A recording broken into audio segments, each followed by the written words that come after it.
شهر رمضان الذي أنزل فيه القرآن هدى للناس وبينات من الهدى والفرقان اعوذ باللہ من الشیطان اللعین الرجیم بسم اللہ الرحمن الرحیم الحمد للہ وکفا وسلام علی عبادہ الذین اصطفیٰ محمد وعطرتہ الطاہرہ واللعنۃ الدائمۃ علی اہلہا اما بعد ماہ رمضان المبارک کے 12ویں دن کی دعا کہ جسے امام معصوم علیہ السلام یوں تعلیم فرماتے ہیں بسم اللہ الرحمن الرحیم اللہم زینی فیہ بالستر والعفاف واسترنی فیہ بلباس القنوع والکفاف واحملنی فیہ علی العدل والانصاف وآمنی فیہ من کل ما اخاف بعصمتک یا عصمت الخائفین۔ اے پروردگار مجھے پردہ پوشی اور پاکیزگی کے ذریعے سے اس دن میں زینت عنایت فرما، زینت بخش دے۔ وسترنی فیہ، اور اس دن میری پردہ پوشی فرما بلباس القنوع والکفاف، قناعت اور کفایت کے ذریعے سے میری پردہ پوشی فرما، مجھے بچا لے، مجھے بچا کے رکھ، سنبھال کے رکھ۔ وَاحْمِلْنِي فِيهِ عَلَى الْعَدْلِ وَالْإِنصَافِ، اور مجھے عدل اور انصاف کے کاموں کے اندر مشغول کر دے۔ وَآمِنِّي فِيهِ مِن كُلِّ مَا أَخَافُ، اور اس دن میں مجھے ہر اس چیز سے امان عنایت فرما دے کہ جس سے میں خوف کرتا ہوں، اس سے مجھے بچا لے۔ بِعِصْمَتِكَ يَا عِصْمَةَ الْخَائِفِينَ، اے خوف کرنے والوں کو بچانے والے، تجھے تیری عصمت کا واسطہ ہے، مجھے بچا لے۔ اس دعا کی تلاوت ماہ رمضان کے 12ویں روز کی دعا کی تلاوت کا ثواب یوں بیان کیا جاتا ہے روایت میں کہ من دعا بھی، جو اس دعا کی تلاوت کرتا ہے بدلت سیئاتہ حسنات، اس کی برائیوں کو حسنات، اس کی سیئات کو حسنات میں تبدیل کر دیا جاتا ہے، اس کی برائیوں کو اچھائیوں سے بدل دیا جاتا ہے۔ وَغُفِرَ لَهُ مَا تَقَدَّمَ مِن ذَنبِهِ وَمَا تَأَخَّرَ، اور پروردگار عالم مغفرت فرما دیتا ہے، معاف کر دیتا ہے اس کے ہر وہ گناہ، ہر اس ذنب کو کہ جو اس نے انجام دیے تھے یا جو وہ انجام دینے والا ہے، اس سے پروردگار عالم مغفرت فرما دیتا ہے، اس کی غفران اس کو پروردگار عطا کرتا ہے۔ اب جو اس نے غلطیاں کر رکھی تھیں اس کو معاف کر دینا، لیکن جو کرنے والا ہے اس کو بھی معاف کر دینا، اس کے معنی کیا ہے؟ اس کے معنی غالباً یہی ہوں گے کہ انسان کو پروردگار اتنا پاک و پاکیزہ کر لے گا اور بچا لے گا کہ وہ آئندہ ذنوب کے اندر گرفتار ہی نہ ہو اور گناہوں کے قریب ہی نہ جائے کہ وہ گناہوں کو انجام دے کر اپنے نامہ اعمال کو آلودہ کرے۔ ستر، زینی فیہ بالستر والعفاف، پروردگار مجھے اپنی پردہ پوشی اور پاکیزگی کے ذریعے سے مجھے زینت عنایت فرما۔ ستر یعنی کسی چیز کو چھپانا، کسی چیز کی پردہ پوشی کرنا، ڈھانپ لینا، اسے ڈھانک دینا۔ بیان کیا جاتا ہے کہ وَإِذَا قَرَأْتَ الْقُرْآنَ جَعَلْنَا بَيْنَكَ وَبَيْنَ الَّذِينَ لَا يُؤْمِنُونَ بِالْآخِرَةِ حِجَابًا مَسْتُورًا، کہ جب آپ قرآن کریم کی تلاوت کرتے ہیں، جب قرآن کریم کو پڑھتے ہیں، تلاوت کرتے ہیں جب آپ قرآن کریم کی، تو ہم آپ کے اور ان لوگوں کے درمیان کہ جو لوگ آخرت پر ایمان نہیں رکھتے ایک ستر کو، ایک حجابً مستورہ کو رکھ دیتے ہیں، جو آپ کو ان سے بچا کے رکھتا ہے، دور کرتا ہے، چھپا کے رکھتا ہے۔ یعنی جو قرآن کریم کی تلاوت کرے گا تو پروردگار عالم اسے جو ایمان نہیں رکھنے والے افراد ہیں یا جو برے لوگ ہیں ان سے بچا کر رکھتا ہے، ان کے شر سے پروردگار بچا کے رکھتا ہے، اپنے پردہ پوشی کے دامن میں چھپا کر رکھتا ہے۔ حضرت امیر المومنین علیہ السلام یہ ارشاد فرماتے ہیں یا ایھا الناس، یا ایھا الناس طوبی لمن شغلہ عیبہ عن عیوب الناس۔ ستر کرنا، پردہ پوشی کرنا یعنی کیا؟ کسی کے عیبوں پہ پردہ ڈالنا، کسی کے عیبوں کو چھپانا۔ مولا کائنات علیہ السلام ارشاد فرماتے ہیں کہ خوشخبری ہے اس کے لیے، انسانوں جتنے بھی انسان سن رہے ہیں، جہاں تک مولا کائنات علیہ السلام کا یہ جملہ پہنچ رہا ہے ان سے امام کا خطاب ہے، مولا کا خطاب ہے۔ مولا امیر علیہ السلام فرماتے ہیں کہ طوبیٰ لمن، خوشخبری ہے اس کے لیے، گڈ نیوز ہے اس کے لیے کہ لمن شغلہ عیبہ عن عیوب الناس، جس کو اس کے اپنے عیبوں نے اس بات سے روک دیا ہے کہ وہ دوسرے کے عیبوں کو دیکھے۔ یعنی میرے عیب ہی اتنے ہیں کہ میں پہلے اپنے عیب تو ٹھیک کر لوں، پھر میں دوسروں کے عیبوں پر نظر کروں گا۔ پہلے میں اپنے عیب تو ٹھیک کر لوں، پہلے میں اپنی تو کمی کو پورا کر لوں، پھر میں دوسروں کی کمی اور دوسروں کے عیب دیکھوں گا، اس میں سے عیب جوئی اور تلاش کروں گا عیب۔ لہٰذا خوش نصیب وہ ہے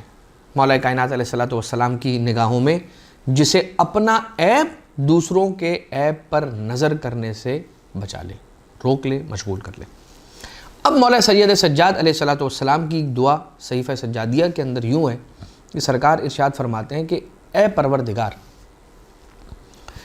تیری شان ستاریت ہی کا یہ نتیجہ ہے کہ تو بندوں کے عیبوں پہ پردہ ڈالتا ہے، کیونکہ رب ذوالجلال کو یہ بات گوارا نہیں ہے کہ اس کے بندے دوسروں کی نظروں میں ہلکے ہو جائیں اور اپنے چھپے ہوئے عیبوں کی وجہ سے وہ ذلیل ہو جائیں۔ پروردگار کو یہ بات قبول نہیں ہے، اسے گوارا نہیں ہے کہ اس کے بندے اپنے چھپے ہوئے عیبوں کی وجہ سے دوسرے بندوں کے سامنے ذلیل اور رسوا ہو جائیں اور کم ہو جائے ان کی عزت۔ اس لیے پروردگار عیبوں پہ پردہ ڈالتا ہے اور کسی کا عیب ظاہر نہیں کرتا، حالانکہ وہ جب چاہے لوگوں کا چھپا ہوا عیب لوگوں کے سامنے لا سکتا ہے اور ان کے رازوں سے پردہ ہٹا سکتا ہے اور انہیں ذلیل و رسوا بھی کر سکتا ہے۔ اور جو ان کی بدعمالیاں ہیں اس کا تقاضا بھی یہی ہوتا ہے کہ وہ رسوائی کا سامنا کریں اور وہ رسوائی کو اٹھائیں، لیکن پروردگار عالم کی ستاریت بیچ میں آ جاتی ہے اور اس کا ستار ہونا اپنے بندوں پہ ایسا کرم کر جاتا ہے کہ رب ذوالجلال اپنے بندوں کے عیبوں کو لوگوں سے چھپا کے رکھتا ہے۔ کیا یہ خوب ہو جائے کہ ہم پروردگار عالم کی صفت کو کچھ حد تک، جس حد تک ہم کوشش کر سکتے ہیں، ہم کر سکتے ہیں، اپنائیں، کہ کسی کا عیب دیکھا خاموش ہو گئے، کسی کی برائی دیکھی پی گئے، کسی کی کوئی بدعملی دیکھی خاموش رہے، کسی کے سامنے اسے افشا نہ کیا، اسے رسوا نہ کیا، اسے ذلیل نہ کیا۔ مگر زمانہ تو الٹ ہے، چونکہ ہم سوشل میڈیا کے اس تیز ترین دور میں زندگی گزار رہے ہیں جس میں ہر بندہ یہ چاہتا ہے کہ میں کوئی نہ کوئی نیوز بریک کر دوں تاکہ مجھے زیادہ ویوز مل جائیں، میرے اچھے ریویوز ہو جائیں، میرے پیج پہ کمنٹس آ جائیں، میری پوسٹ کو سارے شیئر کریں اور سبسکرائب کریں اور نہیں معلوم کیا کیا۔ لہٰذا انسان صحیح غلط جو بات اسے مل جاتی ہے وہ فوراً اسے نشر کرنے کی کوشش کرتا ہے، چاہے وہ کسی کی عزت آبرو کی دھجیاں کیوں نہ اڑا دیں۔ لہٰذا یہ دعا، آج کی دعا ہمیں یہ تعلیم اور یہ سبق دے رہی ہے کہ کسی کے عیبوں پہ پردہ ڈالو۔ تم عیبوں سے پاک نہیں ہو، اگر تم کسی کے عیبوں پہ پردہ ڈالو گے تو رب ذوالجلال تمہارے عیبوں پہ پردہ ڈالے گا۔ عفت، جہاں ہم نے پروردگار عالم سے ستر کا سوال کیا وہیں پر عفاف کا سوال بھی کیا ہے،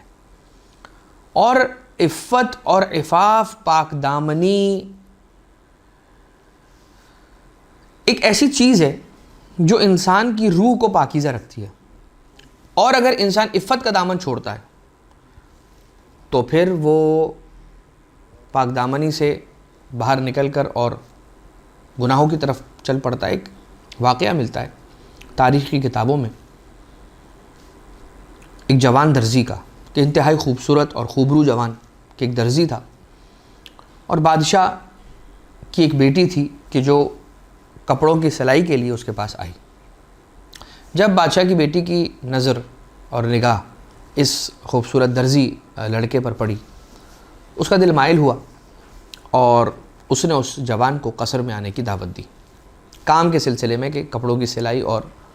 قیاس وغیرہ کے لیے۔ جب یہ وہاں حاضر ہوا تو اس بیٹی نے، بادشاہ کی بیٹی نے اسے گناہ کی دعوت دی۔ اس نے کہا کہ خوف خدا، پروردگار دیکھ رہا ہے اور رب ذوالجلال کا خوف ہے یہ کام انجام نہیں دیا جا سکتا، مگر اس نے ایک نہ سنی اور کہا کہ تمہارے پاس اس کام کے علاوہ اور کوئی چارہ نہیں ہے، you don't have an option. تو اس نے کہا ٹھیک ہے، میں تیار ہونا چاہتا ہوں، لہٰذا مجھے اتنی اجازت دو کہ میں محل کی چھت پر چلا جاؤں۔ یہ لڑکا محل کی چھت پر گیا اور یہ کہتا ہے کہ میں نے اپنے لیے یہی سمجھا بہتر کہ گناہ میں پڑنے سے بہتر ہے کہ میں چھت سے چھلانگ لگا لوں، اور وہ چھت سے کود پڑا۔ پروردگار عالم کا کرنا یہ تھا کہ وہ گرا لیکن اسے چوٹ تک نہ آئی، کوئی خراش تک نہ آئی، اور وہ بچتا بچاتا سلامتی کے ساتھ اپنے گھر پلٹ گیا۔ جب گھر پلٹا تو اس دن کوئی کمائی اسے نہیں ہوئی تھی، اور اس کے جتنے کپڑے تھے جنہیں وہ بیچنے کے لیے لے کر گیا تھا دربار محل میں، وہ سارے اس نے وہیں رکھ دیے تھے اور سب چھوڑ دیے تھے اور آ گیا تھا وہاں سے، اور اسے کوئی رقم اس دن نہیں ملی تھی، روٹی لے کر نہ آ پایا۔ بچوں کو بہلایا اور سلا دیا۔ رات کی ایک پہر میں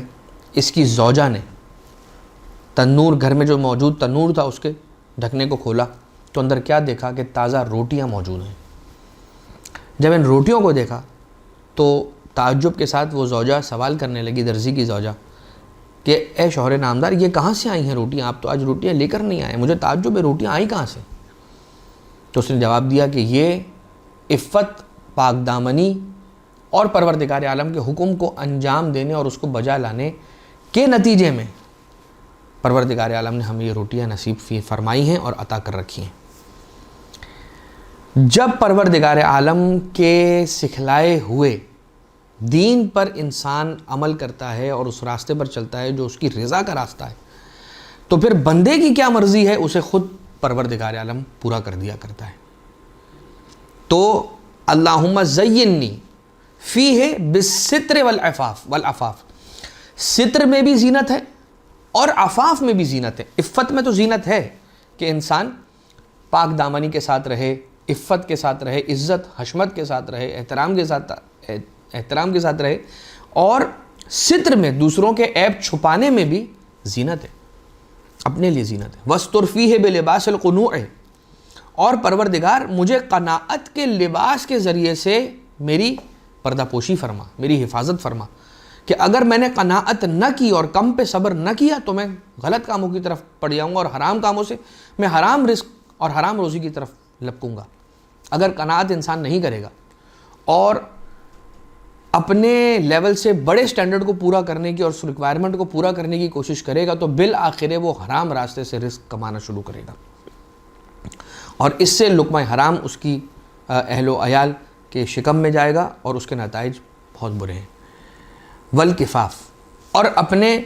ہاتھوں کو روک لینا۔ روک لینے کا مطلب کیا ہے؟ کنجوسی نہیں، مگر جو کام مناسب نہیں ہے،